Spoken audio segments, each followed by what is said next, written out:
c'est un sujet qui est cher à mon cœur et qui fait partie de mon histoire puisque j'ai un background de psychologue et de psychothérapeute. J'ai été enseignante en psychothérapie pendant des années, donc cet appel que j'avais à la spiritualité et à l'éveil a fait partie de ma pratique de thérapeute. Et puis rapidement, j'ai senti que dans les enseignements que j'ai trouvés pour aller plus loin sur ce chemin, c'était relativement limité. Je dirais que c'était amener de la spiritualité dans la psychothérapie. Et mon souhait, c'était l'inverse. C'était de venir de l'éveil vers la psychothérapie, c'est-à-dire pouvoir pratiquer la thérapie depuis l'éveil. Et donc, forcément, la première chose à faire, c'est de faire l'expérience de l'éveil. Sinon, ça reste des concepts, un désir et quelque chose qui vient du petit moi.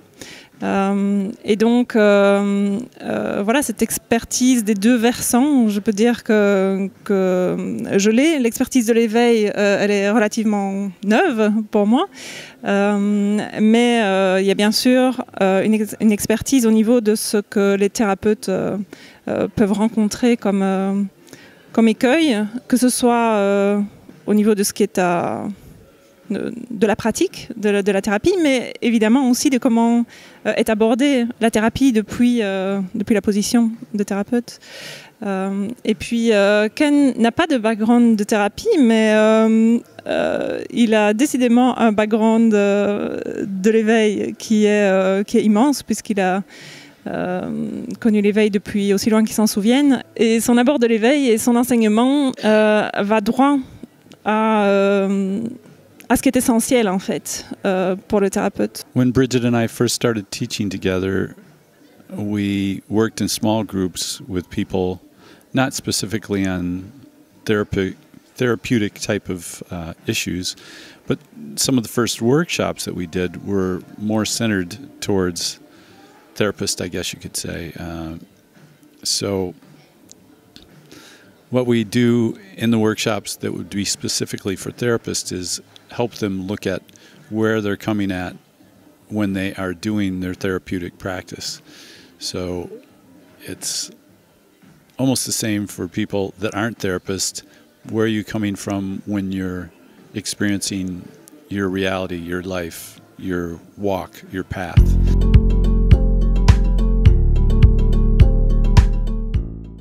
Consciousness is the supervisor of everything. So occasionally it seems that it's not that way. And indeed, these workshops can help shift the perspective away from thinking that there's actually individualized self that's in control of anything. And it can be seen and realized and actualized that consciousness is all that is and all that there is in charge of anything, because it's all one thing. So I guess you could say that the workshops help facilitate that realization. So. Oui, certainement, c'est l'objectif principal, c'est que la conscience puisse être là d'où ce qui apparaît comme un thérapeute puisse aborder la pratique. Mais je dirais que ce qui va être vu, c'est sans doute que c'est pas si simple, c'est-à-dire que non seulement dans l'éveil pour chacun, l'oscillation entre l'état d'éveil et le personnage se passe pour tous, et cette pratique qui consiste à revenir à l'état d'éveil est à faire et demande une vigilance certaine. Et c'est d'autant plus le cas dans les situations qui comportent beaucoup de conditionnements pour nous, les situations familiales, personnelles, et certainement aussi les situations professionnelles à laquelle il y a une grande identification.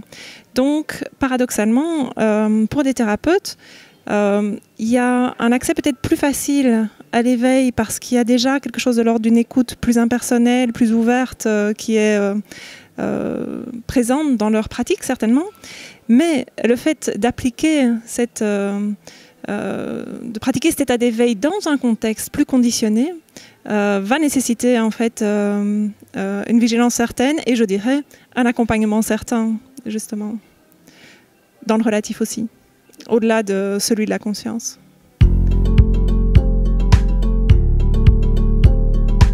Alors sa spécificité, c'est qu'on va adresser, s'occuper en même temps de l'éveil lui-même, l'éveil qui ne se préoccupe pas du fait que les participants soient thérapeutes ou non, parce que c'est évidemment quelque chose qui se passe à un niveau où la pratique professionnelle n'importe pas. Donc en même temps, il va se passer ce qui se passe dans les séminaires pour les participants qui ne sont pas thérapeutes, mais on va dans le même temps aborder déjà des questions qui sont vraiment spécifiques à cette pratique et pouvoir faire un va-et-vient entre l'expérience directe de l'éveil et comment ça peut être mis en perspective avec la position de thérapeute ou les questions ou les réponses que cela apporte à ce niveau-là.